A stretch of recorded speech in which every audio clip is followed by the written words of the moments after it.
नमस्कार मित्रों, ये मेरे पास टूटा हुआ पॉट पड़ा था और इसमें मैं दिखा रहा हूँ कि कैसे गुलदाउदी की, जिसे क्राइसैंथेमम कहते हैं, कटिंग लगाते हैं। तो सबसे पहले मैं बालू या मोरंग, दो में से किसी एक को प्रेफर करूँगा कि आप इसको ले सकते हैं और 4 से 5 इंच लगभग लेकर और इसको समतल करके, और अब हम जाते हैं अपने लक्ष्य की ओर कटिंग लेने। और लगभग आपको 5 से 6 इंच बड़ी, और इससे बड़ी भी ले सकते हैं, कटिंग आपको लेनी है। और मैंने कुछ पौधे लगाए हुए थे, उससे मैं कटिंग ले रहा हूँ। मेरे पास खाली स्थान पड़ा हुआ था, वहाँ मैंने पिछले साल जो गुलदाउदी फ्लावरिंग के बाद शेष रही थी, उसको मैंने फरवरी मार्च में लगा दिया था। तो मैं इसको कटिंग ले रहा हूँ। अब सबसे बड़ी बात इसमें होती है कि जितनी भी वैरायटी आपको मिले, उनकी सबकी आपको कटिंग लेनी है।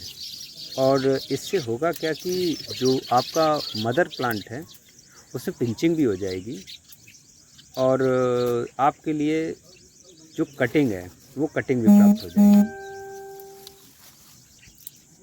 कटिंग में कोशिश करें कि बहुत ज़्यादा बड़ी अगर कटिंग आप लेते हैं तो वो उगाने में समस्या हो सकती है। तो छोटी सी कटिंग, जितनी छोटी कटिंग होगी उतना बेहतर है। और कटिंग लेने के साथ साथ आप एक काम और कर सकते हैं कि रूटिंग हार्मोन यदि आपके पास है तो आप उसका यूज कर सकते हैं। यदि रूटिंग हार्मोन नहीं है तो आप शहद का या दालचीनी की जो लकड़ी होती है उसका पाउडर बना के भी यूज कर सकते हैं। तो मेरे पास येलो और एक रेड और एक और 3 वैरायटी मेरे पास इस समय प्रेजेंट हैं। तो मैंने सबकी कटिंग जो है इकट्ठा कर ली है। अब इन कटिंग्स को मुझे काम करना है कि इन कटिंग्स में जो नीचे की साइड जहाँ मैंने इन्हें लगाना है, उनकी पत्तियाँ हटानी हैं। तो मैंने पत्तियाँ हटा ली हैं, और जो कटिंग बढ़ी हैं उन कटिंग्स को मैं 2 भागों में डिवाइड कर रहा हूँ। इससे होगा क्या, मेरे पास 2 कटिंग बढ़ जाएंगी। और बहुत बड़ी कटिंग लगाने का यह है कि बहुत तेज़ी से हिलने का चांस रहेगा। तो मैं जितनी भी कटिंग है या मैंने जितनी भी टहनी ली हैं, तो उनको धीरे धीरे हटाकर और इनको 2 भागों में या तो डिवाइड कर रहा हूँ, या तो मैं इनको, अगर छोटी है तो उसको वैसे ही रहने दे रहा हूँ। इसमें आपको एक विशेष काम करना है कि इसकी पत्तियाँ नीचे की हटा लेनी है, केवल टॉप पोर्शन में 4 से 5 पत्ती रखनी है। और यदि हो सके तो मैं पहले ही बता चुका हूँ कि रूटिंग हार्मोन, कोई भी मार्केट में आपको जो रूटिंग हार्मोन मिले उस रूटिंग हार्मोन का आप उपयोग कर सकते हैं। यदि रूटिंग हार्मोन नहीं है तो शहद को बेस पे, केवल बेस पे लगाना है, जो नीचे का बेस है कटिंग की उसमें लगाना है। और शहद नहीं मिलता है तो एलोवेरा अगर आपको मिल जाए तो एलोवेरा का जो जेल होता है लिक्विड, उस लिक्विड को भी आप बेस पे लगा सकते हैं। मैं बिना रूटिंग हार्मोन के इनको ग्रो कर रहा हूँ। तीसरा, दालचीनी यदि आपको मिल जाती है तो दालचीनी का पाउडर आप लेस कर और उसमें पानी मिला लीजिए, बहुत थोड़ा सा पानी, कि गाढ़ा सा एक सॉल्यूशन बन जाए, और उसमें से इसके जो बेस हैं उसमें लगा सकते हैं। और इसमें लगाने के बाद आप इन कटिंग्स को जो पॉट हैं उसमें आपको लगा देना है। पॉट में लगाते समय एक बात का ध्यान रखें कि पानी आपको वाटरिंग, यदि आप मोरंग या बालू गीली है तो वाटरिंग अभी नहीं करनी है, और बहुत ही पास पास इसको लगाएं।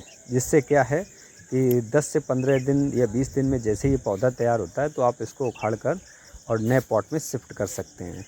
अभी यदि कोई कटिंग बर्बाद होती है तो उसमें फ़ायदा यह है कि कटिंग बर्बाद होने पर दूसरी कटिंग उसका स्थान ले लेगी। तो बहुत पास पास लगाएं, क्योंकि हमें उगाना है अभी हमें इसको, पौधे को अलग शिफ्ट करना है।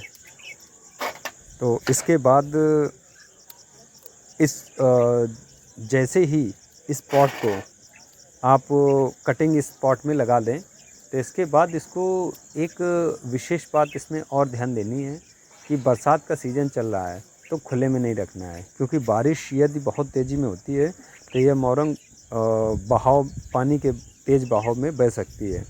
तो इसके ऊपर अगर हो सके तो किसी पौधे के नीचे रख सकते हैं जहाँ पर पानी की मात्रा बहुत ही ना के बराबर आए, या तो किसी ऐसी जगह रख सकते हैं, ऐसे स्थान पर रख सकते हैं जहाँ पानी ना आए लेकिन धूप भी या तो मॉर्निंग की मिले या तो बहुत शाम की मिले, जिससे पौधे में समस्या ना हो। अंदर नहीं रखना है कि अंधेरे में रख दिया। आप पॉली हाउस बना के भी इसको रख सकते हैं। पॉली हाउस में क्या होगा, इसको धूप भी मिलती रहेगी और विशेष यह है कि धूप के साथ साथ इसमें बारिश का पानी नहीं जाएगा। तो इसको हमें बारिश के पानी से, डायरेक्ट बारिश के पानी से बचाना है। और इसको बंद नहीं करना है पॉट को, कि आपने पॉट को पूरी तरह से पॉलीथीन से ढक दिया। आप इसके ऊपर पॉली हाउस जैसा बनाकर और इसको रख सकते हैं। तो मैं इसको एक पेड़ के नीचे या एक बरामदा में इसको हम रख सकते हैं और 10 दिन बाद इसका हम रिज़ल्ट दिखाते हैं कि क्या इसका रिज़ल्ट रहा है। तब तक के लिए धन्यवाद।